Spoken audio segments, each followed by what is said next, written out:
ఈరోజు చాలా పెట్రోల్ బంక్స్లో చాలా రష్ కావడం జరిగింది. ముఖ్యంగా పబ్లిక్ అందరు కూడా చాలా ప్యానిక్తోని అందరు కూడా పెట్రోల్ బంక్స్ దగ్గర పోతున్నారు. ఈరోజు నేను, మన అడిషనల్ సిపి గారు, జాయింట్ సిపి గారు, మన కలెక్టర్ గారు హరిచందన గారు, మన district civil supply officer Srinivasu అందరూ కలిసి మనం ఒక రివ్యూ మీటింగ్ పెట్టుకోవడం జరిగింది.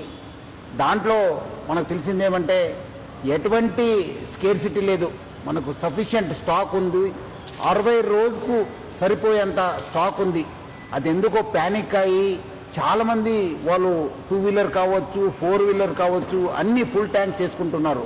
మనము మొన్న 22 రోజు చూస్తే 3024 KL మనకు ఆ రోజు సేల్ కావడం జరిగింది. నిన్నే చూస్తే 6400 KL మనము సేల్ కావడం జరిగింది. అంటే ఆల్మోస్ట్ డబల్ సేల్ కావడం జరిగింది. పబ్లిక్ అంతా ప్యానిక్తోని ఫుల్ చేసుకుంటున్నారు. ఎవరు కూడా ప్యానిక్ కావద్దు. సఫిషియంట్ ఫ్యూయల్ ఉంది మా దగ్గర, సఫిషియంట్ స్టాక్ ఉంది.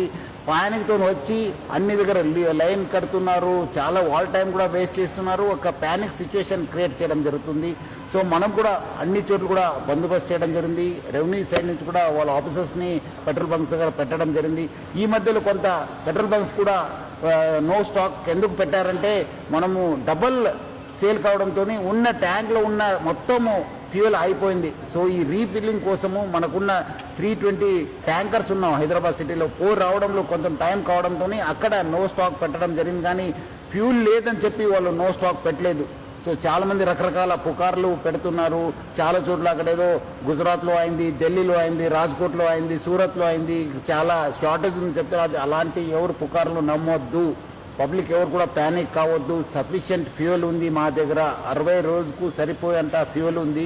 మనం చాలా డీటెయిల్గా రివ్యూ చేయడం జరిగింది. సో పబ్లిక్ ఎవరు కూడా ప్యానిక్ అయ్యి పెట్రోల్ బంక్స్ దగ్గర చేరొద్దు.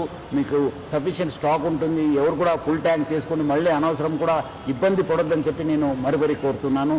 అదేవిధంగా పెట్రోల్ బంక్స్ ఎవరెవరు ఉన్నారు, HPSCL, IOCL, BPCL, నైరా వాళ్ళతో ప్లస్ అదేవిధంగా రిలయన్స్ యాజమాన్యతో కూడా మనము టచ్లో ఉన్నాను. వాళ్ళతో కూడా మాట్లాడడం జరిగింది. వాళ్ళు కూడా ఇదే చెప్తున్నారు, ఏమంటే అనవసరం ప్యానిక్ సిచ్యువేషన్ క్రియేట్ అయింది సార్. సో అలాంటి పరిస్థితి లేదు, సఫిషియంట్ ఫ్యూయల్ ఉందని కూడా వాళ్ళు తెలియపరిచారు. కొన్ని చోట్ల వీడియో సర్క్యులేట్ అవుతున్నాయి. ఎందుకంటే చాలా లైన్స్ ఉండడంతో సోషల్ మీడియాలో బాగా సర్క్యులేట్ కావడం జరుగుతుంది. ఇక్కడ రష్ ఉంది, ఇక్కడ రష్ ఉంది, ఇక్కడ నో స్టాక్ బోర్డు ఉందని చెప్పి. సో అలాంటి ఎవరు కూడా వార్తలు నమ్మొద్దని చెప్పి నేను ప్రభుత్వ తరఫు నుంచి, నా తరఫు నుంచి, జిల్లా యంత్రాంగం తరఫు నుంచి కూడా కోరుతున్నాను.